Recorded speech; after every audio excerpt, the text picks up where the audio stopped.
आजकल knee replacement surgeries बहुत ज़्यादा सुनने को मिल रही हैं, लेकिन क्या कुछ ऐसे उपाय हैं जिससे कि हम नी रिप्लेसमेंट से बच सकते हैं? अगर हमें अपनी कंडीशन का पहले ही पता चल जाता है तो क्या ऐसे कंडीशंस हैं, क्या उपाय हैं? क्या आयुर्वेद में कुछ ऐसी मेडिसिन हैं या थेरेपीज हैं जिन्हें अपनाकर हम अपने नी को प्रोटेक्ट कर सकते हैं और इतने ज़्यादा एडवांस लेवल पर जाने से रोक सकते हैं जहां पर कि सर्जरी के सिवाय कोई हल नहीं है। Hi, this is doctor Neha, hope you all are good. So आज हम बात करने वाले हैं आपके नी पेन की, आपके घुटनों के दर्द की, जिससे कि बहुत सारे लोग, नियर अबाउट 45% लोग जो हैं वो घुटने के दर्द से परेशान हैं। पहले तो ये कंडीशन आफ्टर 50, आफ्टर 40 कम से कम देखी जाती थी, लेकिन आजकल ये प्रॉब्लम टीन्स में भी देखी जा रही है। 2021 के जो लोग हैं, स्पेशली वुमेन, लेडीज में स्पेशली देखी जा रही है due to certain lifestyle habits या लाइफस्टाइल में जितनी भी गड़बड़ियां हो रही हैं उसके कारण ये कंडीशन हो सकती है। तो नी रिप्लेसमेंट, नी पेन के तो बहुत सारे कारण हो सकते हैं। नी पेन के कारण जो है वो आर्थराइटिस है, किसी भी तरह का आर्थराइटिस हो, चाहे रूमेटाइड आर्थराइटिस है, ऑस्टियो आर्थराइटिस है, गोइटी आर्थराइटिस है, या आपको कहीं पर आपके कार्टिलेज को कोई नुकसान हो गया है, लिगामेंट को कोई नुकसान हो गया है, इसके बहुत सारे रीजंस हो सकते हैं। लेकिन आज हम पर्टिकुलरली बात करने वाले हैं आपके ऑस्टियो आर्थराइटिस के ऊपर। ऑस्टियो आर्थराइटिस क्या है? ऑस्टियो मतलब बोन और आर्थराइटिस मतलब आपके जो बोन की सूजन है उसको हम आर्थराइटिस के अंदर लेते हैं। सो ऑस्टियो आर्थराइटिस पर्टिकुलरली आज हम डिस्कस करेंगे, वो भी नी, क्योंकि ऑस्टियो आर्थराइटिस किसी भी जॉइंट का हो सकता है, लेकिन पर्टिकुलरली हमारा जो फोकस है वो नी ऑस्टियो आर्थराइटिस पर रहने वाला है। इसके अगर हम कारण जान लेते हैं, क्या रीजन हो सकते हैं कि आपके जॉइंट में ऐसी चेंजेस आनी स्टार्ट हो जाती हैं। तो सबसे पहले आपका वेट, अगर आपका वेट बहुत ज़्यादा है तो वो, क्योंकि हमारा जो नी जॉइंट है ये हमारे बॉडी को बैलेंस करता है, हमारे जो जितना भी बॉडी का वेट है ये नी जॉइंट के ऊपर ही, नी जॉइंट ही से संभालता है। तो अगर आपका वेट एक्सेस है, ज़्यादा है, अगर आपका बीएमआई बहुत ज़्यादा है तो डेफिनेटली आपको नी में प्रॉब्लम आने के चांसेस भी ज़्यादा हैं। नेक्स्ट इज द इंजुरी, अगर आपको कोई इंजुरी हो गई है, आपको एक्सीडेंटल कोई इंजुरी हो गई है, वो भी एक रीज़न रह सकता है। या फिर वियर एंड टियर, कि आप बहुत ज़्यादा आप अपने नी जॉइंट का इस्तेमाल करते हैं, स्पेशली स्पोर्ट्स पर्सन के लिए बात हम कह सकते हैं। या फिर अगर बहुत ज़्यादा ड्यू टू सर्टेन रीजंस अगर आपको अपना नी जॉइंट यूज़ करना पड़ता है तो वो भी एक रीज़न रह सकता है कि आपके जो कार्टिलेज हैं वो घिस जाएंगे। तो ऑस्टियो आर्थराइटिस में चेंजेस क्या रहते हैं आपके नी जॉइंट में, अगर हम वो देखते हैं तो पर्टिकुलरली हमारा नी जॉइंट अगर ऐसे है, अगर ये टू बोन्स हैं तो इसके बीच में रहता है कार्टिलेज। दोनों साइड आर्टिकुलर कार्टिलेजेस होते हैं, मेनिस्कल कार्टिलेजेस भी होते हैं जो कि शॉक एब्जॉर्बर का काम करते हैं। लेकिन पर्टिकुलरली ऑस्टियोआर्थराइटिस में देखा गया है जो आपके आर्टिकुलर कार्टिलेजेस रहते हैं वो आपके घिस जाते हैं, वो खराब हो जाते हैं वहाँ से, और जो कार्टिलेज है उनकी रिपेयर दोबारा से नहीं हो सकती है, ये इरिवर्सिबल कंडीशन रहती है। लेकिन अगर टाइम रहते आप अगर इनके ऊपर वर्क करते हैं और जितना भी कार्टिलेज बचा है वो वर्क सही से करेगा और आपके बोन्स जो है वो रब होने से बच जाएंगे। अगर ये टू बोन्स हैं, इनके बीच में अगर कार्टिलेज खत्म हो जाता है तो ये रब होंगी आपस में, तो फ्रिक्शन पैदा होगा, तो एज ए रिजल्ट आपको पेन होगा। क्योंकि ऑस्टियोआर्थराइटिस ऑफ द नी में जो पर्टिकुलरली जो सिम्टम रहता है that is the pain. Pain के बाद स्टिफनेस, ठीक है, वहाँ पर इन्फ्लेमेशन भी हो सकती है, रेडनेस हो सकता है, एंड एक कट की जो आवाज़ आती है, आप चाहे बैठ के उठ रहे हैं तो आपको कट की आवाज़ आएगी, आप चलेंगे आपको कट की आवाज़ आएगी, तो दैट इज कॉल्ड क्रेपिटिस।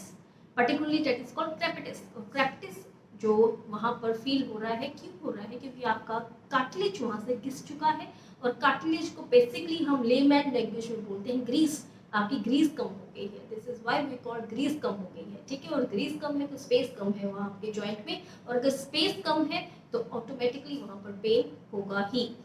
नाउ इसके डायग्नोज हम कैसे करते हैं? डायग्नोज सबसे पहले तो सिम्टम से क्लियर है कि इनको ये हो सकता है। बाकी कुछ एक रूटीन टेस्ट होते हैं, एक्सरे में पर्टिकुलरली आपको दिखाई देना स्टार्ट हो जाता है कि ऑस्टियोआर्थराइटिक चेंजेस हैं वहाँ पर। स्पेशली एक्सरे में जो फाइंडिंग रहती है वो है, आप देखते हैं वहाँ पर बोनी स्पर्स बन जाते हैं। बोनी स्पर मतलब छोटी छोटी बोन्स की ग्रोथ होनी स्टार्ट हो जाती है। और बोनी स्पर्स क्यों बनते हैं? क्योंकि वहाँ पर जो कार्टिलेज है वो जैसे जैसे खत्म होता है, जो हमारी बॉडी है वो रिप्लेस करना चाहती है, वहाँ पर रिपेयर करने की कोशिश करती है, और रिपेयर करने के लिए वहाँ पर बोनी स्पर्स जमा हो जाते हैं जो कि पेनफुल होते हैं। तो इनको एक्सरे या एमआरआई के थ्रू हम देख सकते हैं। नेक्स्ट, इसमें ट्रीटमेंट, अगर कन्वेंशनल ट्रीटमेंट की बात करते हैं तो अनफॉर्चुनेटली पेन किलर्स, स्टीरॉयड्स के अलावा कोई सोल्यूशन नहीं रहता है। आपको लोकल स्टीरॉयड या थ्रू इंजेक्शन भी आपको दिए जाते हैं जिसका कि असर 2 to 3 मंथ्स रहता है, लेकिन साइड इफेक्ट्स उनके हाई रहते हैं।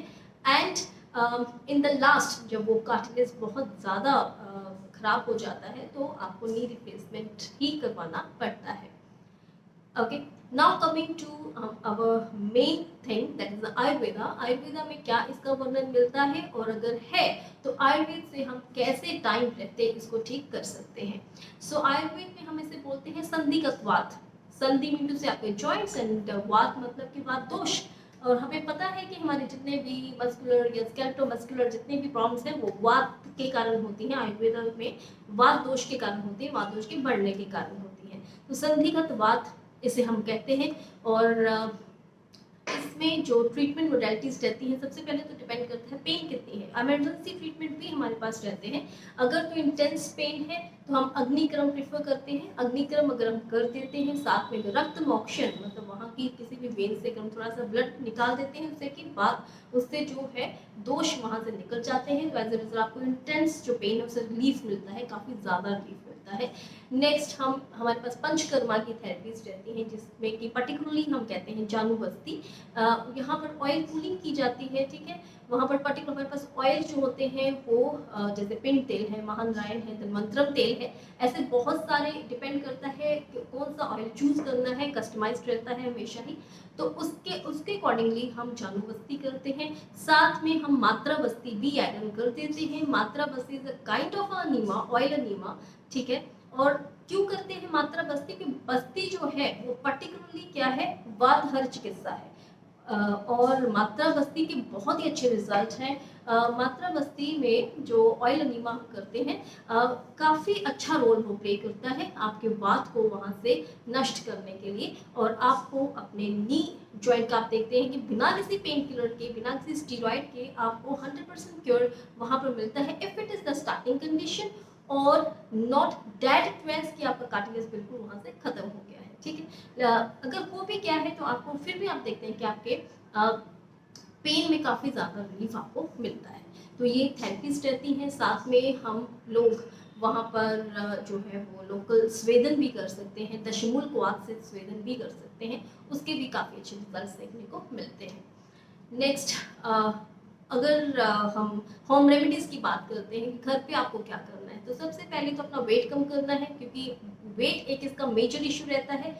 वेट कम करना है। सेकेंडली आपको लाइट वॉक, हल्की फुल्की एक्सरसाइजेस रखनी है, या अगर आप वॉक करना चाहते हैं वो भी ब्रिस्क वॉक नहीं होनी चाहिए, वो भी एक नॉर्मल वॉक होनी चाहिए क्योंकि ज़्यादा प्रेशर आपके जॉइंट्स नहीं सहने वाले हैं। तो आपको उसको ध्यान में रखते हुए नॉर्मल वॉक का आपको रखना है।